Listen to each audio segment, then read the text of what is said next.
Halo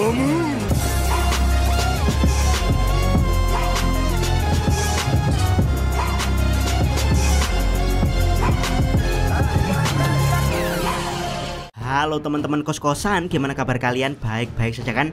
Setelah Abdikos membuat video teori tentang pertarungan akhir di Cooling Game adalah Dewa Kutukan Monster Tengen melawan Raja Kutukan Ryomen Sukuna Full Power. Dari sini ada beberapa komen yang penasaran kenapa Gojo tidak bebas saja dan ikut dalam pertempuran antara kubu Raja melawan kubu Dewa ini. Dari Vitaloka, di video ini sama sekali nggak ada bahas Gojo, padahal Gojo sendiri dijanjikan Gege Akutami bakalan bebas kan? Otomatis nantinya kalau teori di video ini benar terjadi, mungkin bakal ada 3 makhluk kuat yang akan adu kekuatan. Yap, Abdikos tidak tahu dari mana sumber yang mengatakan kalau Gege Akutami menjanjikan Gojo akan bebas dari Prison Realm. Yang Abdikos tahu banyak fans yang marah dan kecewa ketika Gojo berhasil disegel Kenjaku dalam Prison Realm. Para fans ini bahkan memprotes Gege Akutami agar Gojo dibebaskan dari Prison Realm. Jadi intinya Gege Akutami tidak pernah menjanjikan kalau Gojo akan bebas dari Prison Realm. Ini mungkin ulah fandom Gojo Satoru yang luar biasa besar yang menginginkan dia bebas dari Prison Realm. Bagaimana dengan tanggapan Abdikos sendiri?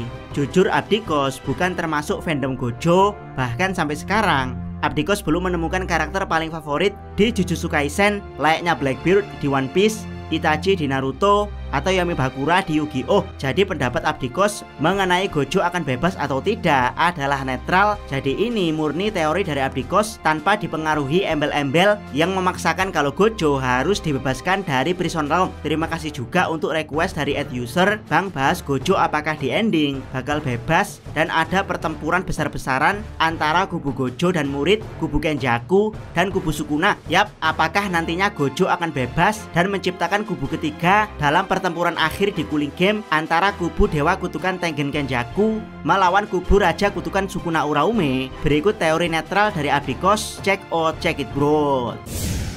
Pertama, alasan Gojo disegel. Ada 2 alasan kenapa Gojo harus disegel, yaitu alasan fakta dan alasan nyata. Alasan fakta adalah alasan yang benar-benar terjadi di manga, sedangkan alasan nyata adalah alasan yang terjadi di dunia nyata alias dunia kita si pembaca Jujutsu Kaisen. Kita bahas alasan fakta dulu. Alasan fakta kenapa Gojo harus disegel adalah jelas untuk memuluskan rencana Kenjaku dalam memulai penggabungan Master Tengen dengan seluruh penduduk Jepang, menciptakan monster dewa yang akan mengutuk seluruh Jepang. Jadi kalau Gojo tidak disegel, maka mustahil Cooling Game akan berjalan sejauh ini karena Gojo akan menghentikannya bahkan sebelum Cooling Game dimulai, yaitu saat insiden Shibuya. Yap, jika Gojo tidak disegel, maka Gojo akan menghabisi semua kelas spesial yang ada di Shibuya termasuk Mahito, sehingga Kenjaku tidak punya kesempatan untuk mengaktifkan Idol Transfiguration dan memulai Cooling Game. Bahkan jika Gojo gagal disegel, maka dia akan memburu Kenjaku dengan segala cara karena dia sudah mengetahui identitas asli Geto palsu yang ternyata adalah makhluk berbentuk otak yang mengendalikannya. Jadi alasan fakta kenapa Gojo harus disegel adalah demi keberlangsungan rencana Kenjaku. Berikutnya kita masuk ke alasan nyata kenapa Gojo harus disegel. Yap, kalau berbicara alur cerita Jujutsu Kaisen, Gojo ini seperti tembok besar yang menghalangi cerita Jujutsu Kaisen untuk berkembang. Lah gimana mau berkembang kalau semua musuh kuat yang ada di Jujutsu Kaisen bisa dilibas Gojo dengan mudah. Bahkan Gojo sendiri mengatakan kalau dia akan mengalahkan Sukuna jika kelak Sukuna bangkit secara penuh dari tubuh Yuji. Yap, ini Sukuna loh ya, musuh yang digadang-gadang akan menjadi villain terakhir di Jujutsu Kaisen. Dengan santuy Gojo Satoru mengatakan akan mengalahkannya. Jadi kalau Gojo saja mengatakan bisa mengatasi Sukuna, lalu apa gunanya Megumi, Yuta, Hakari, Maki, dan murid-murid Jujutsu lainnya? Jadi jelas alasan Gojo harus disegel adalah untuk membuat cerita Jujutsu Kaisen terus mengalir, membuat para murid-murid Jujutsu terus berkembang karena harus menghadapi Cooling Game tanpa bantuan Gojo Satoru. Kedua, apakah Gojo akan bebas? Walaupun Abdikos netral alias bukan fanbase Gojo, tapi Abdikos dengan mantap mengatakan kalau Gojo kelak akan bebas. Bahkan Abdikos yakin kalau Gojo akan bebas di bagian akhir arc Cooling Game alias masih di tahun 2023 ini. Yap, kenapa Abdikos sangat yakin? Di alasan fakta, Kenjaku menyegel Gojo demi keberhasilan rencana Cooling Game dan membangkitkan monster Dewa Master Tengen. Nah, kalau nantinya rencana Kenjaku benar-benar berhasil dan monster Dewa Tengen telah dibangkitkan untuk mengutuk seluruh Jepang. Tidak ada alasan lagi untuk membuat Gojo berlama-lama dalam segel Prison Realm. Selain itu, walaupun Gojo sesumbar kalau dia bisa mengalahkan Sukuna dalam mode sempurna alias mode 20 jari, tapi Sukuna sendiri juga sesumbar kalau orang pertama yang akan dia bunuh setelah mendapatkan mode sempurna adalah Gojo Satoru. Jadi untuk merealisasikan janji epik ini, sepertinya tidak ada pilihan lain kalau Gojo memang harus dibebaskan untuk ikut berpartisipasi dalam pertempuran Dewa Kutukan melawan Raja Kutukan. Ketiga, cara Gojo bebas. Yap, kalau memang Gojo kelak akan bebas, yang terpenting adalah menemukan teori bagaimana cara paling masuk akalnya. Yap, bagaimana cara paling masuk akal untuk membebaskan Gojo Satoru, mengingat situasi cooling game sekarang semakin runyam, di mana Tengen berhasil diburu Kenjaku dan ritual kebangkitan penuh Sukuna akan segera dimulai. Yap, apakah dengan situasi runyam sekarang masih ada potensi untuk membangkitkan Gojo Satoru? Mari kita bedah situasinya untuk membebaskan Gojo yang terpenjara di Prison Realm. Ada dua cara. Pertama adalah lewat pintu depan, yaitu memaksa Kenjaku untuk membebaskan Gojo melalui Prison Realm yang dia bawa, atau yang kedua lewat pintu belakang, yaitu melalui bagian lain Prison Realm yang dibawa oleh Master Tengen. Walaupun cara yang kedua terlihat mudah, tapi butuh alat untuk membobol pintu belakang Prison Realm, dan alat tersebut adalah tombak surga terbalik milik Toji Fushiguro, Black Robe milik Miguel, atau kutukan Angel yang sekarang bersembunyi di dalam tubuh seorang player cooling game bernama Kurusuhana. Sayangnya Black Robe dan tombak surga terbalik sudah musnah, jadi harapan satu-satunya adalah kutukan dari Angel yang sekarang bersembunyi dalam tubuh player cooling game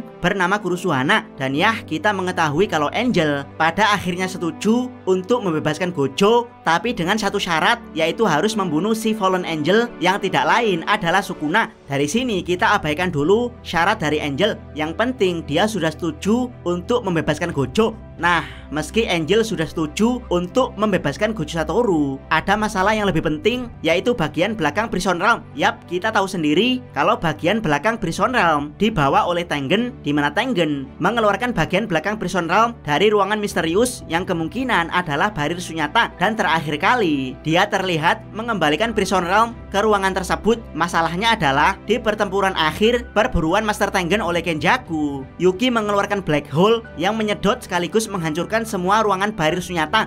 Jadi apakah masih ada harapan kalau bagian belakang Prison Realm yang disembunyikan Master Tengen dalam Barir Sunyata tidak ikut terseret dan hancur bersama Black Hole Yuki? Untuk Prison Realm asli yang dibawa Kenjaku masih ada harapan selamat karena Kenjaku punya teknik kutukan anti gravitasi. Tapi bagaimana dengan bagian belakang Prison Realm yang tidak punya pelindung apapun selain Barir Sunyata yang telah disedot dan dihancurkan Black Hole Yuki? Jawabannya adalah ada. Yap, Abdikos serius mengatakan kalau ada satu cara bagaimana bagian belakang Prison Realm tidak hancur alias selamat, dan jawaban tersebut tidak lain dan tidak bukan adalah Choso. Dari sini teman-teman mungkin bingung kenapa Choso, bukannya Choso terakhir kali juga terlihat di teleport ke Barir Sunyata Tengen yang lain. Apakah mungkin Choso bisa selamat dari Black Hole Yuki yang menghancurkan seluruh ruangan Barir Sunyata milik Tengen? Jawabannya bisa. Jadi ketika Yuki mengeluarkan Black Hole, ada tiga hal yang dia sebutkan akan kembali pada titik-titik, yang kemungkinan titik-titik tersebut adalah kehancuran. Karena memang setelah Yuki mengatakan ketiga hal tersebut ditunjukkan panel kehancuran Black Hole yang segede gaban. Jadi tiga hal yang disebutkan Yuki akan menuju kehancuran adalah gravitasi, massa, dan waktu. Oke, kita bahas ketiga hal tersebut. Yang pertama adalah gravitasi, yaitu Kenjaku, dimana Yuki yang mengira kutukan Kenjaku adalah gravitasi sangat yakin kalau Kenjaku akan dihancurkan oleh Black Hole, padahal kutukan lain Kenjaku adalah anti gravitasi. Dengan begini dugaan Yuki salah dan akhirnya Kenjaku tidak hancur. Yang kedua adalah massa. Yap, massa adalah kutukan Yuki, yaitu massa virtual. Jadi Yuki sendiri juga yakin kalau Black Hole juga akan menghancurkan dirinya dan teknik kutukannya. Dan yang ketiga inilah yang paling penting, yaitu waktu, dimana Black Hole juga akan menghancurkan waktu atau minimal mengacak-acaknya. Ini sesuai dengan teori relativitas Einstein kalau waktu objek yang ada di dekat Black Hole berbeda dengan waktu objek yang berada jauh dari Black Hole, atau dalam bahasa ilmiah disebut dilasi waktu, di mana waktu objek yang berada di dekat Black Hole akan berlangsung lambat, sementara waktu di luar Black Hole akan akan berjalan lebih cepat. Yap, kita tahu kalau Kenjaku masuk barir Sunyata tanggal 16 November jam 12 malam hari. Tapi anehnya, pertarungan Kenjaku berakhir saat matahari sudah terbit atau sekitar jam 6 pagi. Dari sini terlihat aneh bukan? Karena mustahil pertarungan Kenjaku berlangsung lebih dari 6 jam. Bahkan di panel Black Hole saat Yuki menyerap semuanya, di sana jelas sekali terlihat kalau waktunya adalah malam hari. Yap, yang sedang terjadi adalah Black Hole Yuki sedang menghancurkan gravitasi, massa, dan juga waktu. Dimana waktu Kenjaku yang berada di dekat Black Hole berjalan sangat-sangat lambat, sementara Choso yang berada di barir Sunyata lain memanfaatkan perlambatan waktu Kenjaku untuk kabur membawa bagian belakang Prison Realm. Dan ini mungkin adalah rencana rahasia terakhir antara Tengen dan Yuki. Itulah kenapa saat dikirim ke barir Sunyata lain oleh Tengen, Choso seperti tidak tahu kalau ada rencana darurat untuk kabur dari Kenjaku. Dan semoga saja teori ini benar. Dengan begitu, masih ada harapan bagian belakang Prison Realm di bawah Choso untuk nantinya dibuka oleh Angel demi bisa membebaskan Gojo Satoru. Keempat, skenario pembebasan Gojo. Jika teori Choso kabur membawa bagian belakang Prison Realm dengan memanfaatkan Black Hole Yuki ternyata benar, maka bagaimanakah skenario paling masuk akal untuk membebaskan Gojo? Menurut Abdikos, skenario paling masuk akalnya seperti ini. Pertama, ritual untuk membebaskan Sukuna full power oleh Uraume akan berhasil, di mana Sukuna akan mengambil alih tubuh Yuji. Dari sinilah Angel alias Guru Suhana akan mengetahui kalau Yuji adalah Fallen Angel. Namun Megumi dan Takaba tetap membantu Angel untuk mengalahkan Fallen Angel Sukuna. Dan ya, karena level mereka masih di bawah Sukuna, jadi mereka akan kalah. Dan di saat kritis inilah Choso datang membawa bagian belakang Prison Realm. Angel yang sangat ingin membunuh Sukuna tidak ada pilihan lain selain membebaskan Gojo, karena dialah yang mampu menghadapi Sukuna full power. Pada akhirnya Gojo dibebaskan Angel dan terjadilah pertarungan super epic antara penyihir terkuat dan Raja Kutukan. Bagaimana dengan monster Tengen yang akan dibangkitkan Kenjaku? Bisa saja monster tersebut muncul sebelum atau sesudah Gojo dibebaskan. Tapi yang jelas, dari teori Abdikos sangat masuk akal kalau penyihir terkuat Gojo Satoru kelak akan bebas untuk ikut pertarungan antara Dewa Kutukan dan Raja Kutukan. Jangan lupa subscribe channel Takos dan jangan lupa share video ini. Abdikos salam Mi.